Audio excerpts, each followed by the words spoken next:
Breaking news చూస్తున్నాము. Telangana ఎమ్మెల్యేలపై CM Revanth Reddy serious అయ్యారు. SIR సమావేశంలో ఎమ్మెల్యేలపై రేవంత్ రెడ్డి మండిపడ్డారు. ఎమ్మెల్యేల పనితీరు బాలేదంటూ ఆగ్రహాన్ని వ్యక్తపరిచారు. వారంలోగా ఎమ్మెల్యేలంతా పనితీరు మార్చుకోవాలి, లేదంటే పోస్టులు ఊడతాయంటూ కూడా వార్నింగ్ ఇచ్చారు. ఎమ్మెల్యేల స్థానంలో మరొకరికి ఛాన్స్ ఇస్తామంటూ హెచ్చరికలు జారీ చేశారు. పార్టీ కోసం పని చేయని ఎమ్మెల్యేలు తమకి అవసరం లేదంటూ కూడా ఆయన వ్యాఖ్యానించినట్టు తెలుస్తుంది. ఈ విషయంలో ఎంతటి పెద్దవారైనా ఉపేక్షించేదే లేదు అంటూ ఆయన మాట్లాడుకొచ్చారు. ఎస్ఐఆర్ ప్రక్రియలో ఇన్ఛార్జ్ మంత్రులు బాధ్యత తీసుకోవాలి, నిర్లక్ష్యం వహిస్తే మంత్రులను కూడా మార్చేస్తానంటూ ఆయన మాట్లాడుకొచ్చాడు. ఎస్ఐఆర్లో మరి పేదలు కానీ ఇక్కడ వ్యక్తులకు సంబంధించిన ఓట్లు పోకూడదు అన్న ఉద్దేశాన్ని ఆయన వ్యక్తపరిచారా? జిల్లాల వారీగా ఏం చూడట్లేదని మీరు అందరూ అనుకుంటున్నారు. జిల్లా స్థాయిలో ఎవరెవరు ఏం చేస్తున్నారు, ఎలాంటి రాజకీయం చేస్తున్నారు, ఎలాంటి పరిపాలనను ముందుకు తీసుకెళ్లే ప్రయత్నం చేస్తున్నారు, అన్ని విషయాలని ఎప్పటికప్పుడు మాకు తెలుస్తూనే ఉంది, మేము నోట్ చేసుకుంటున్నాము అంటూ కూడా ఆయన మాట్లాడుకొచ్చాడు. అలాగే సీఎం రేవంత్ రెడ్డి వార్నింగ్తో మొత్తానికైతే ఎమ్మెల్యేలందరూ ప్రస్తుతానికి ఆందోళనలో ఉన్నట్టు తెలుస్తుంది. ఇవాళటి నుంచి తెలంగాణలో ఎస్ఐఆర్ ప్రక్రియ మొదలు కాబోతుంది. మరి ఓట్లకు సంబంధించి ఈ ప్రక్రియలో ఎలాంటి పరిణామాలు చోటు చేసుకోబోతున్నాయి, ఎన్ని ఓట్లని మరి చీల్చబోతుంది ఈ ఎస్ఐఆర్, ఆ ఓట్లు పోతే ప్రజలకు సంబంధించిన స్కీములు, ఇందిరమ్మ ఇల్లు కావచ్చు, అలాగే రేషన్ కార్డులు కావచ్చు, ఇవన్నీ కూడా పోయే అవకాశం ఉంటుంది. కాబట్టి వీటిని కొంత సీరియస్గా తీసుకోవాలంటూ సీఎం రేవంత్ రెడ్డి దిశానిర్దేశాలు ఇచ్చినట్టు చాలా క్లియర్గా తెలుస్తుంది. దీనికి సంబంధించి మరింత అప్డేట్ తీసుకునే ప్రయత్నం చేద్దాం. మా ప్రతినిధి మధు అందుబాటులో ఉన్నారు, మధుతో మాట్లాడి తెలుసుకునే ప్రయత్నం చేద్దాం. మధు, నిన్న సీఎం రేవంత్ రెడ్డి ఎమ్మెల్యేలపై సీరియస్ అయింది. ఓన్లీ ఎస్ఐఆర్ని ఉద్దేశించి మంత్రులను కానీ సీనియర్ నాయకులను ఉద్దేశించి ఆయన మాట్లాడారు. ఎవరైనా ఒక్కటే అని చెప్పుకొచ్చారు. మొత్తానికైతే ఎస్ఐఆర్ని మాత్రమేనా, లేక పరిపాలనకు సంబంధించి ఆ అంశాన్ని కూడా ఆయన జోడించి మాట్లాడారు అనుకోవాలా? ఎలా చూడాలి మధు?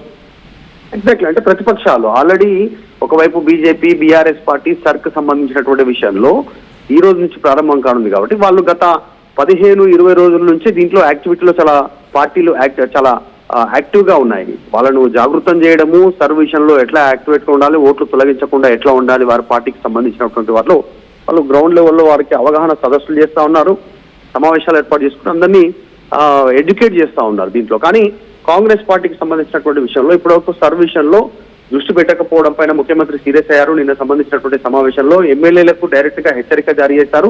అవసరమైతే మంత్రులను కూడా మారుస్తానన్నారు. ఇన్ఛార్జీలుగా ఇచ్చినటువంటి మంత్రులని ఇప్పుడు పోతే కేవలం ఓటు మాత్రమే కాదు, సంక్షేమ పథకాలు కూడా నిలిచిపోతాయి. దానివల్ల అది ప్రభుత్వానికి లాస్, అంటే ప్రభుత్వమే పడిపోయేటువంటి పరిస్థితి. సంక్షేమ పథకాల ద్వారానే మనం అధికారంలోకి వద్దాం అనేటువంటి ఒక ఎజెండాతో కాంగ్రెస్ పార్టీ ముందుకు పోతా ఉంది ప్రభుత్వము.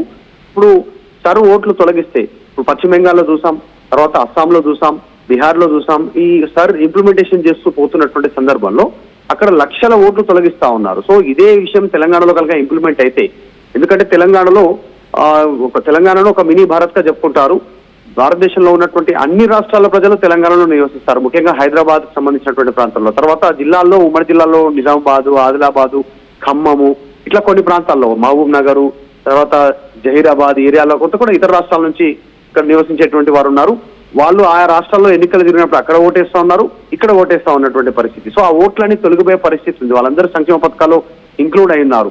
తర్వాత స్థానికంగా ఉన్నటువంటి వాళ్ళు ఓల్డ్ సిటీ కానీ, ఇంకా కొన్ని మహేశ్వరం లాంటి ప్రాంతాలు కానీ, చంద్రాయనగుట్ట, ఈ ప్రాంతాల్లో దొంగ ఓట్లు ఉన్నాయి, రోహింగ్యాల ఓట్లు ఉన్నాయి. వాళ్ళందరూ ఓట్లు తొలగిపోయేటువంటి సిచ్యువేషన్ ఉంది. వాళ్ళతో పాటే కాకుండా డబల్ ఓట్లు ఉన్నాయి. ఇప్పుడు ఊర్లలో నియోజకవర్గాల వారీగా హైదరాబాద్ నియోజకవర్గం తీసుకుంటే ఇప్పుడు ఊర్లలో ఉన్నటువంటి వాళ్ళు కూడా అక్కడ స్థానికంగా ఓట్లు ఉన్నప్పుడు అక్కడ ఓటేస్తా ఉన్నారు, ఇక్కడ జిహెచ్ఎంసీ ఎలక్షన్లు ఇక్కడ ఉన్నప్పుడు ఇక్కడ ఓటేస్తా ఉన్నటువంటి సిచ్యువేషన్ ఉంది. వారికి అనుకూలంగా ఆ ఓట్లు తొలగిపోతాయి. కాబట్టి ఆ విషయంలో జాగ్రత్తగా ఉండాలి, అర్హుల ఓట్లు పోకుండా ఉండాలి. కాంగ్రెస్ ఏ మాత్రం కూడా దానిపైన దృష్టి పెట్టట్లేదు. పోయేది ఒక ఓటు కాదు, దానివల్ల సంక్షేమ పథకాలు కూడా వద్దు, దానివల్ల కాంగ్రెస్ పార్టీకి నష్టం చేసేటువంటి అవకాశం ఉంటుంది. అసలు ఓట్లు తీసే వాళ్ళ సమావేశాలు పెట్టుకుంటుంటే కాపాడుతున్న వాళ్ళు కలిసి మనం పెట్టుకోవద్దా అనేటువంటిది క్లాస్ తీసుకున్నారు. మీరు మళ్ళీ ఎమ్మెల్యే కావాలన్నా, కొత్తగా వాళ్ళు ఎవరైనా ఎమ్మెల్యే కావాలనుకున్నా తనను తీవ్రంగా పరిగణించండి, దృష్టి పెట్టండి.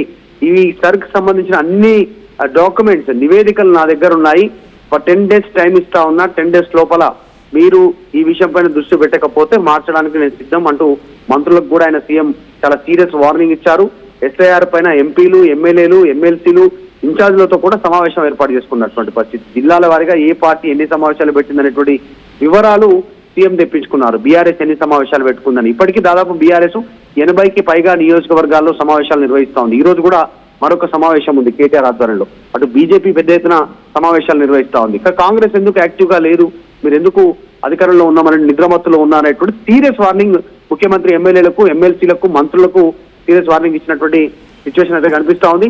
10 రోజులు టైం ఇచ్చారు ముఖ్యమంత్రి. 10 రోజుల లోపల మీటింగులు పెట్టకపోతే, అవేర్నెస్ కార్యక్రమాలు పెట్టకపోతే ఇక సీరియస్ గా డిసిషన్ ఉంటుంది అనేటువంటిది స్టేట్మెంట్ చేశారు. మనం చూసాం నిర్లక్ష్యంగా ఉంటే తృణమూల్ కాంగ్రెస్ ఓడిపోయింది అనేటువంటిది వీళ్ళందరికీ ముఖ్యమంత్రి రేవంత్ రెడ్డి చెప్పే ప్రయత్నం చేశారు, ఎక్స్ప్లెయిన్ చేశారు. యాక్చువల్ గా కళ్యాణ్ ఈ రోజు తెలంగాణలో ఈ రోజు నుంచి సర్ ప్రారంభం అవుతా ఉంది. దాదాపు జూలై 24-25 వరకు కంటిన్యూగా సర్ ప్రక్రియ కొనసాగుతుంది. ఇంటికి వస్తారు, డాక్యుమెంట్స్ ఇస్తారు, పరిశీలిస్తారు, వాళ్ళ ఓటు అక్కడే ఉందా, వాళ్ళు అక్కడే నివసిస్తున్నారా, ఇదంతా చాలా క్లీన్ ఏరివేత కార్యక్రమం ఉంటుంది. కాబట్టి ఒక్క సిటిజన్ కి, ఒక్క పౌరుడికి ఒక్కటే ఓటు హక్కు ఉండాలి, ఇంకో 2 చోట్ల ఉండొద్దు అనేటువంటి ఒక ప్రక్రియ ఫిల్టరేషన్ జరుగుతూ ఉంది. కాబట్టి దీనిపైన సీరియస్ గా ఉండాలనేది ముఖ్యమంత్రి వార్నింగ్ ఇచ్చారు కాంగ్రెస్ పార్టీ నాయకులు.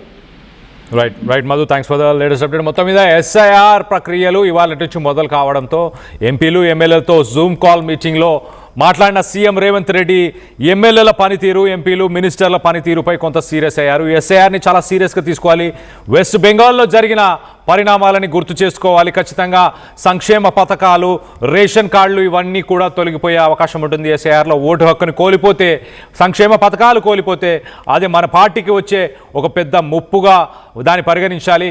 ఎమ్మెల్యేలు ఎవరైతే సీరియస్గా పని చేయట్లేదో, ఎమ్మెల్యేలకు సంబంధించిన పనితీరుకు సంబంధించిన రిపోర్ట్స్ అన్ని కూడా నా దగ్గర ఉన్నాయంటూ కూడా ఆయన మాట్లాడారు. 10 రోజులు, ఒక వారం రోజుల సమయం ఇస్తున్నాను, ఎమ్మెల్యేలంతా కూడా పనితీరుని మార్చుకోవాలి, లేదంటే వాళ్ళ పోస్టులన్నీ కూడా ఊడతాయంటూ కూడా ఆయన వార్నింగ్ ఇచ్చారు. ఎమ్మెల్యేల స్థానంలో మరొకరికి ఛాన్స్ ఇచ్చే అవకాశం ఉందన్నారు. ఎంత పెద్ద వేరైనా కూడా ఉపేక్షించేదే లేదు అంటూ కూడా ఆయన మాట్లాడుకొచ్చారు. మొత్తం మీద ఎస్ఐఆర్ ప్రక్రియలో ఇన్ఛార్జ్ మంత్రులంతా కూడా బాధ్యతలు తీసుకోవాలంటూ మాట్లాడుకొచ్చారు. ఇవాళ నుంచి ఎస్ఐఆర్ ప్రక్రియ స్టార్ట్ అవబోతుంది. సో తెలంగాణలో ఉంటూ కూడా ఇతర రాష్ట్రాల్లో ఓటు హక్కు పొందిన వ్యక్తుల ఓట్లు కూడా తొలగించే అవకాశం ఉంది. మరోపక్కన 2 ఓట్లను కలిగి ఉన్న హైదరాబాద్, అలాగే మిగతా జిల్లాలకు సంబంధించి ఓట్లు ఎవరికైతే ఉన్నాయో అవి కూడా తొలగిపోయే అవకాశం ఉంది. మరోపక్కన హైదరాబాద్లో కొంతమంది రోహింగ్యాలకు సంబంధించిన ఓట్లున్నాయి అంటూ వార్తలు వస్తున్నాయి, అవి కూడా తొలగిస్తారు ఈ ఎస్ఐఆర్లో అంటూ చాలా క్లియర్గా తెలుస్తుంది. మరోపక్కన వెస్ట్ బెంగాల్లో జరిగిన పరిస్థితులు, మనం ఒకసారి పశ్చిమ బెంగాల్లో ఏం జరిగిందో మనం అందరం చూసాం. దేశంలో బీజేపీ ఎలాంటి కుట్రలు చేస్తుందో చూస్తున్నామంటూ కూడా సీఎం రేవంత్ రెడ్డి మాట్లాడుకొచ్చారు. వీటిని చూసైనా మనం మారకపోతే మన ఉనికికే ప్రమాదం, అంటే కాంగ్రెస్ పార్టీయే ఉండని పరిస్థితులు నెలకొనే అవకాశం ఉంటుంది అంటూ సీఎం రేవంత్ రెడ్డి హెచ్చరికలను జారీ చేశారు. మరోపక్కన నిరక్షరాస్యులు, పేదలు, గ్రామీణ ప్రాంతాలకు సంబంధించిన వాళ్ళకి ఎస్ఐఆర్ పైన పూర్తి స్థాయిలో అవగాహన కల్పించాలి అంటూ పార్టీ రాష్ట్ర వ్యవహారాల ఇన్ఛార్జ్ మీనాక్షి నటరాజన్ కూడా ఎమ్మెల్యేలను కోరడం జరిగింది. సో మొత్తం మీద ఇప్పటికే బీఆర్ఎస్ దీనికి సంబంధించి ఎస్ఐఆర్ మీద అవగాహన కల్పించడానికి ఇప్పటికే ఎన్నో సభలని నిర్వహించినట్టు తెలుస్తుంది. మరొకన కొంత బీజేపీ కూడా చురుగ్గా పనిచేస్తున్నట్టు తెలుస్తుంది. కానీ కాంగ్రెస్కి సంబంధించిన ఎమ్మెల్యేలు సరిగ్గా పనిచేయడం లేదు, వాళ్ళ పనితీరు సరిగ్గా లేదు అంటూ సీఎం రేవంత్ రెడ్డి సీరియస్ అయినారు. దీనికి సంబంధించి మీరేమనుకుంటున్నారు? ఎస్ఐఆర్లో రోహింగ్యాలు కానీ, ఇతర రాష్ట్రాలు కానీ, ఇతర జిల్లాల్లో 2 ఓట్లు ఉన్న వ్యక్తులకు సంబంధించిన ఓట్లన్నీ కూడా తొలగించబోతున్నారు. దీనికి సంబంధించి మీ అభిప్రాయాలు ఏంటనేది కింద కామెంట్ రూపంలో తెలియపరచండి. మీ స్థానికంగా ఉన్న ఎమ్మెల్యేలు కానీ, పార్టీకి సంబంధించిన నాయకులు కానీ మీకు ఎస్ఐఆర్కి సంబంధించిన అవగాహన సదస్సులని ఏర్పరిచారా? వాటికి సంబంధించి ఇన్ఫర్మేషన్ని మీకు ఇవ్వడం జరిగిందా?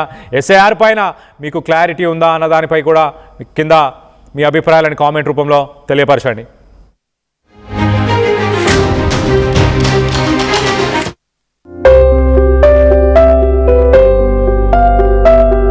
చిన్న చిన్న ఆనందాలు 35 ఏళ్లుగా నా జీవితంలో లేవు.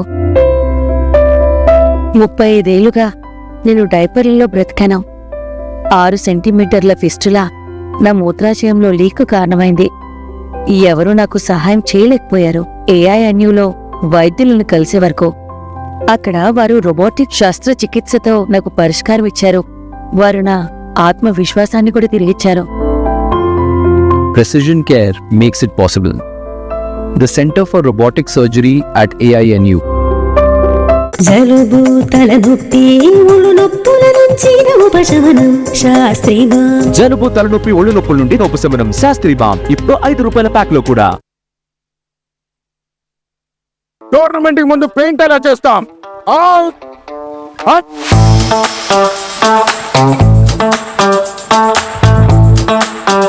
ప్లాన్ అయితే చాలా బాగుంది సార్. స్టేడియం పరిస్థితి చూడండి. టోర్నమెంట్ ముందు పెయింట్ ఎలా చేస్తాం? టెక్నో పెయింట్స్ ఉందిగా. Techno paints, township, dam, stadium లేదా మనీళ్లు పెయింట్స్ నుంచి పెయింటింగ్ వరకు పూర్తి సొల్యూషన్ కావాలంటే మేమున్నాం. కానీ సార్ టైంకి పూర్తవుతుందా? రోజుకు 23 లక్షల స్క్వేర్ ఫీట్ పెయింటింగ్ చేయగల సామర్థ్యం, 5,000 మంది స్కిల్డ్ లేబర్ టీం మా వెంట ఉంది. 23 లక్షల? అవును, ప్రపంచ స్థాయి రంగులు, అద్భుతమైన షేడ్స్ తో భారతదేశపు అసలైన పెయింట్ మరియు పెయింటింగ్ శక్తిని మేమే. We are Techno Paints. Techno paints.